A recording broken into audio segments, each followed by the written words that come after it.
আসসালামু আলাইকুম। আজকে আমি আপনাদের জন্য নিয়ে এসেছি কালো জিরের ভর্তা রেসিপি।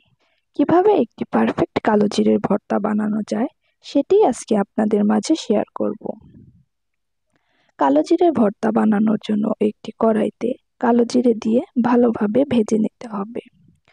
কালো জিরেটা যদি ভাজা ভালো না হয় তাহলে কালো জিরেটা খেতে তেতো লাগবে।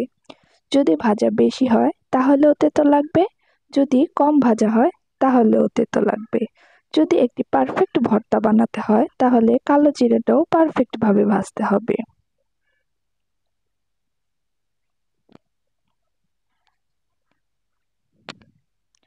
সবগুলো কালো জিরে যখন ফুটতে শুরু করবে তখনই কালো জিরেটা নামিয়ে নিতে হবে, তাহলেই পারফেক্ট ভাজা হবে।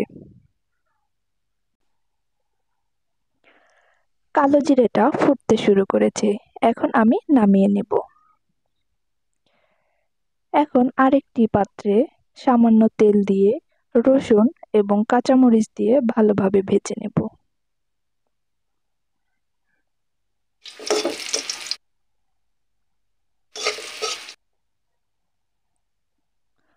রসুনটি যখন ভাজা হয়ে যাবে, এরকম ব্রাউন কালার হয়ে আসবে, তখন নামিয়ে নেব। তারপর একটি ব্লেন্ডারে কালো জিরে, ভাজা রসুন মরিচ এবং স্বাদ অনুযায়ী লবণ দিয়ে ব্লেন্ড করে নিব। আপনারা চাইলে শিলপাটায়ও বেটে নিতে পারেন। হয়ে গেল আমার পারফেক্ট কালো জিরের ভর্তা রেসিপিটি।